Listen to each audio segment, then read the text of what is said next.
Hai, Assalamualaikum, salam sejahtera. Soalan nombor 14 ya, Terengganu MP2, statistik. Okey. Jadual 3 menunjukkan jumlah pesakit COVID-19 yang dicatat dalam tempoh 15 hari pertama semasa wabak pandemik di Malaysia. Okey, ini ialah bilangan hari dia punya ini kita panggil dia selang kelas. Lepas tu jumlah kumulatif pesakit, okey. So kat sini paling dia semakin meningkat, kat sini 200. Apa itu maksud jumlah kumulatif pesakit? Ini ialah kekerapan longgokan ya. Kekerapan longgokan. Kumulatif bermaksud macam nombor-nombor yang ditambah. Okey.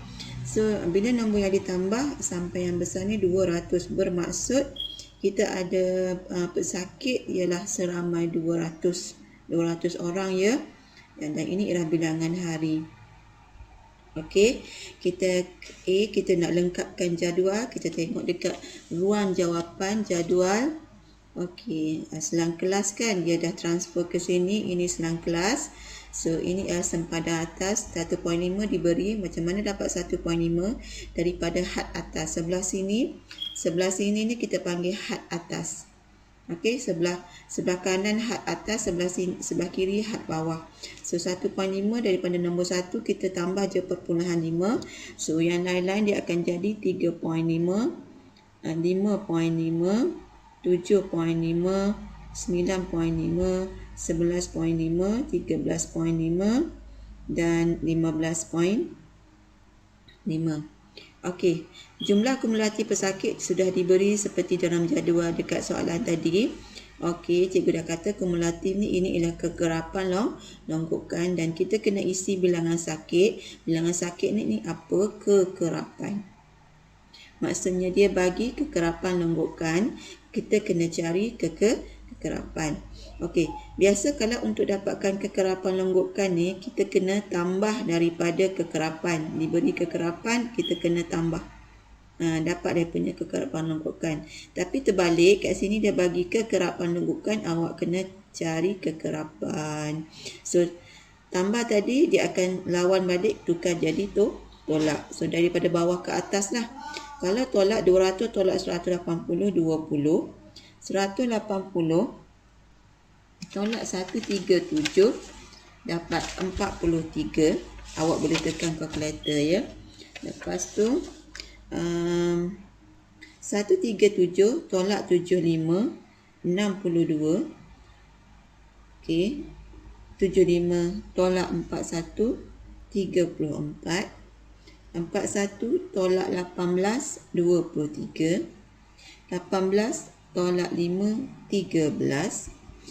5 tolak 0 5. Ke atas ni kosong, dia tetap kosong. So tu jawapan untuk kekerapan. Kita daripada bawah naik atas kita kena tolak. Okey. Okey. So kita dah lengkapkan jadual, kita pergi yang B, nyatakan kelas mode. Macam mana nak cari kelas mode? Awak kena lihat pada kekerapan paling tinggi ataupun paling besar. Tengok kekerapan yang paling besar ialah 62.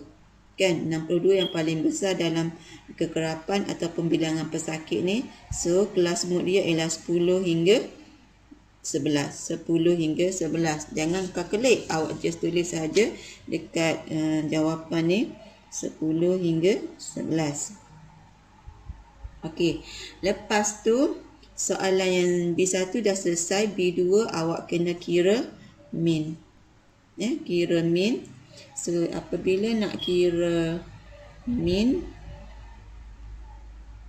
kita kena ambil formula dia min titik tengah. Titik tengah darab kekerapan bahagi dengan jumlah kekerapan. Okey. So kat sini awak kena dapatkan titik tengah dia lah. Okey, dapatkan titik tengah dia dulu sebelum nak masukkan dalam formula. Yang ini kita kena jumlahkan ya. Okey, kena jumlah. So macam mana dapat titik tengah? Pergi dekat jadual tadi. Okey, macam mana nak dapatkan titik tengah? Okey, 0 tambah 1 bahagi 2. 0 tambah 1 bahagi 2. Kita ambil daripada selang kelas, titik tengah, tengah lah. So, kita kena tambah dan bahagi 2. 0 tambah 1 bahagi 2, dapat 0.5. Okey, 2 tambah 3 bahagi 2, 2.5. Okey, lagi 4.5, 6.5, 8.5, 10.5, 12.5. Ni titik tengah. Kita tambah kat tepi jadual tu lah.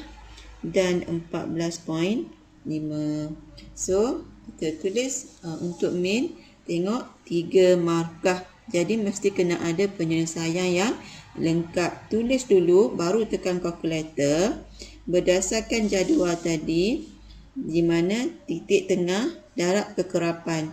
Titik tengah darab kekerapan. Tambah titik tengah darab kekerapan. Banyaklah dia. So, cikgu tulis kat tepi ni. Min. Okey. 0.5 darab 0 tambah 2.5 darab 5 tambah 4.5 darab 13 tambah 6.5 darab 23. Okey, tambah 8.5 darab 34 tambah 10.5 darab 62 tambah 12.5 darab 43 tambah 14.5 darab 20. Okey, semua tu sambil buat tengok dekat jadual lah. Bahagi. Okey, jumlah kekerapan awak lihat pada kekerapan longgokan ataupun jumlah kumulatif yang terakhir. 200. Ataupun kita tambahkan 5 tambah 13 tambah 23 tambah 34 62 43 20. Awak tambahkan semua ni, awak letak dekat sini, awak akan dapat 200. Nak tulis macam ni pun boleh, terpulang pada awak. Okey. Lepas tu, bila awak tekan kalkulator semua, pastikan tekan hati-hati bila tekan banyak nombor macam ni. Bila nak tekan, better awak buat bracket lah pada kalkulator. Lepas tu tambah buat bracket. Macam bracket ni maksudnya kita darab. Okey. Buat sama dengan dulu. Kira yang atas, jawapan. Lepas tu per 200. Lepas tu kira lagi. Untuk dapatkan dia punya jawapan akhir dia. So kat sini cikgu letak jawapan dia ialah 10. Katalah jawapan awak dalam perpuluhan, contoh 10.6975 contoh. Katalah awak dapat min macam ni. Okey, dalam perpuluhan awak ambil selepas titik 2 nombor. Maksudnya 2 tempat perpuluhan sahaja. Okey. Tapi kat sini 9 dengan 7 kan, kita kena bunda. Bunda kalau dengan 9 ni kena, kalau tambah 1 jadi 10, tambah sini jadi tambah dekat 6 tambah 1 jadi 7. Jadi 10.70. Okey. Kita tetap ambil 2 tempat perpuluhan. Kebetulan cikgu bagi contoh ni 7 tambah 1 dekat 9, 9 tambah 1 dekat 6. Sebab 9 dah jadi 10. Okey, kalaulah pada kalkulator awak untuk kira min dapat perpuluhan, awak buat macam ni ya. Kalau ini dia memang dapat sharp 10. So sekarang kita nak jawab yang C pula. Okey, apa kita nak buat? Okey, kita nak lukis satu graf Ogif. Okey, graf Ogif menggunakan skala 2 cm kepada 2 hari pada paksi mengufuk. Mana paksi mengufuk? Paksi X. Ingat paksi X, paksi mengufuk. Dan 2 cm kepada 2 orang pesakit pada paksi mencancang. Paksi mencancang. Okey, ini ada typo kat sini 20 2 cm kepada 20. 2 cm kepada 20. Okey, untuk paksi mencancang ni paksi Y. So, untuk jawab soalan statistik ni, tak kira lah awak nak lukis graf Ogif, histogram atau poligon, jangan sesekali awak lihat skala paksi X ataupun paksi mengufuk. Jangan ikut skala yang dia bagi. dalam topik statistik sahaja untuk lukis OGIF, graf OGIF, graf histogram ataupun poligon. Okey, sebab apa? Kalau untuk OGIF, awak mesti ingat dia ialah ambil nilai sempadan atas. Mesti OGIF ambil nilai sempadan atas. Awak jangan ikut skala yang diberi. Mana sempadan atas, nanti yang ni sempadan atas ni. Nanti letak nombor-nombor sempadan atas ni dekat graf. Okey. Lepas tu Pak CY dia kena ikut skala lah. Kata 2 cm kepada 20. So 20, 40, 60. Nak berhenti sampai mana?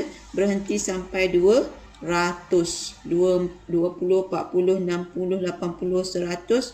Berhenti sampai 200. Cukup untuk graf awak. Okey. Lepas tu, so lukis macam biasa lah. Kita ikut skala Pak CY, tapi apabila semasa nak plot, barulah kita ikut plot kekerapan longgokan. OGIF mesti sempadan atas dengan kekerapan longgokan. Okey, so sekarang cikgu dah buat siap-siap graf OGIF cikgu. Lihat. Okey, ini nombor-nombor apa? Nombor-nombor sempadan atas. Cikgu letak 1.5 kat sini. Kenapa? Sebab cikgu nak biasakan pelajar bila nak buat graf OGIF, histogram atau poligon, daripada kosong ni anjakkan 2 cm. Baru tak nombor. Anjakkan 2 cm baru tak nombor. Baru kita kena dalam keadaan situasi selamat. Okey? Takut. Dia boleh sebenarnya 1.5 ni letak dekat sini. Boleh, tak ada masalah. Seperti mana skema yang telah diberi ni. Sekejap. 1.5 dia letak kat sini. Tak ada masalah. Kerana sebab 1.5 kekerapan lenggukan dia kosong. Kosong. Kalau 3.5, katalah atas ni tak ada, kita akan start dengan 3.5. Kalau 3.5 awak letak di bucu sini, dah jadi salah. Sebab 3.5 kekerapan lenggukan dia 5. OGIF mesti sentuh pada paksi X. Tak kira ada kesentuh sini atau sentuh sini, bergantung kepada nombor yang awak letak itu. Jadi nak selamat, nak selamat sentiasa anjak 2 cm daripada kosong. OGIF, histogram dengan poligon. So ini dah sempadan atas. Cikgu dah kata tadi jangan ikut skala paksi mengupuk. So ambil nilai sempadan atas untuk lukis OGIF.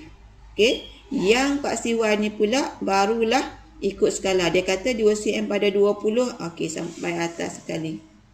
Okey, 20. So macam mana nak baca ni? Kita nak plot 1.5 dengan kosong.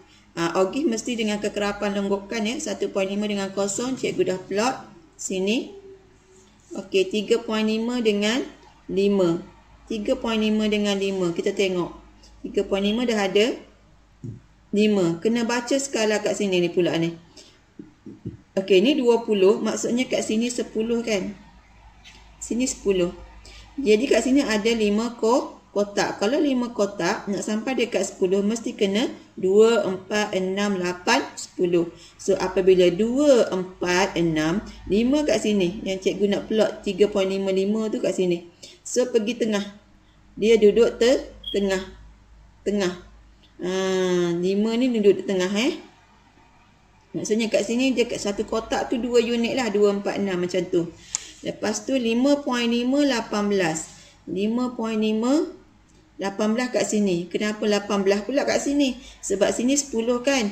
10, 12, 14, 16, 18. Okey. Lepas tu 7.5 41. 7.5 41 duduk tengah-tengah. 7.5 41 ni duduk tengah-tengah, atas sikit daripada 40. Kenapa? Kalau awak naik ke satu kotak ni, dia jadi 42. Sebab satu unit, satu kotak 2 unit. So, 41 kat tengah-tengah. Mesti kena tunjuk. Awak tak boleh main-main. Awak pergi pangkah dekat 42, awak anggap itu 41, dikira salah plot. Begitulah seterusnya. Sampailah 200. Okey. Lepas tu lah sambung. Jangan guna pembaris. Jangan guna pembaris. OGIF mesti freehand. Cantik, licin. Okey, sampai siap ogif. Okey, dah siap ogif, kita jawab soalan D pula. Okey. Tentukan pada hari keberapa 50% daripada pesakit telah dijangkiti. Okey, 50%. Kalau 100%, 200 orang kan yang dia bagi tu. Okey, kalau 50%, maksudnya 100 orang. Kan? Separuh lah. Kalau separuh, kita tengok dekat graf. Kita tengok. Ni 100. So, kita garis. Ni graf cikgu ni. Cikgu kebetulan cikgu dapat kat tengah-tengah. So, turun sampai bawah. Macam mana cikgu nak baca? Awak cuba tolak 11.5. Tolak 9.5. Awak dapat 2 unit. Okey, bila 2 unit, sini kita ada 10 kotak kan? 10 kotak ni nak bahagi 2 dapat 1 lah. Kan? So kat sini ialah kat sini. Yang bukan dekat tengah-tengah yang cikgu dapat ni, kat sini. Kat sini ialah nilai dia 10. Jadi dia nak hari ke berapa? Kan? Dia nak hari ke berapa? So kita tak boleh nak ambil half 9.8 ke 9. Tak boleh. Kita ngam-ngam terus dapat 10. Cikgu punya ni paling hampir kepada 10. Okey, tak boleh buat perpuluhan, tak boleh buat pecahan. Hari mana ada perpuluhan, hari mana ada pecahan. So kita buat jadikan dia tepat nombor tu nombor bulat, iaitu nilai jawapan dia ialah 10. Okey, itu sahaja.